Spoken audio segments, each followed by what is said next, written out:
செய்வினை, பில்லி, சூனியம், ஏவல், வசியம் எல்லாம் யாரிடம் பலிக்காது தெரியுமா? அதனை தவிர்ப்பது எப்படி? இந்த உலகம் மிகவும் போட்டி நிறைந்தது. அதில் ஒருவர் முன்னேறுவதற்கு எந்த அளவுக்கு வழி தேடுகிறார்களோ அதே அளவுக்கு ஒருவரின் முன்னேற்ற தடுக்கவும் வழியை கண்டுபிடித்து விடுவார்கள். அதில் முக்கியமானது செய்வினை.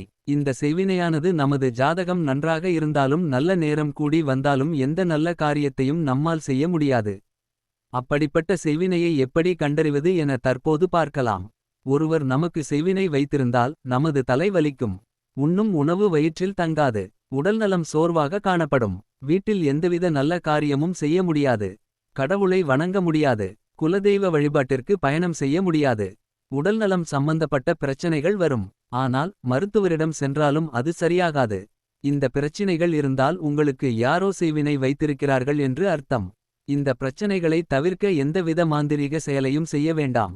அதன் மூலம் உங்கள் பணம்தான் வீணாகும். தவிர அந்த செய்வினை தீராது. முறையாக உங்கள் ஜாதகத்தை ஒரு ஜோதிடரிடம் கொண்டு போய் கொடுத்து அவர் என்ன கூறுகிறாரோ அந்த பரிகாரத்தை செய்யுங்கள். அப்படி இல்லை என்றால் துர்கை அம்மனை பூஜை செய்யுங்கள். துர்கை அம்மனுக்கு குருதி பூஜை செய்ய வேண்டும். அதாவது துர்கை அம்மன் படத்தை பூஜை அறையில் வைத்து தண்ணீரிலோ அல்லது பன்னீரிலோ குங்குமத்தை கரைத்து ஒரு பாத்திரத்தில் வைத்து இருக்க வேண்டும். பின் உதிரி பூக்களை ஒரு தட்டில் எடுத்து கொள்ள வேண்டும். பின்னர் 108 துர்கை அம்மன் துதிகளை கூறி இந்த பூக்களை எடுத்து குங்குமம் கலந்த தண்ணீரில் நனைத்து துர்கை அம்மனுக்கு அர்ச்சனை செய்ய வேண்டும். 108 துதிகள் தெரியாதவர்கள் ஓம் துர்கை அம்மன் போற்றி என்ற மந்திரத்தை 108 முறை கூறி அர்ச்சனை செய்யலாம். இதனை தினமும் இரவு 7 மணி முதல் 8 மணி வரை செய்யலாம். தினமும் செய்ய முடியாதவர்கள் வாரத்தில் 2 முறையாவது செவ்வாய், வெள்ளி இதனை செய்யலாம். இந்த பூஜை செய்யும் நாட்களில் அசைவ உணவுகளை தவிர்ப்பது நல்லது.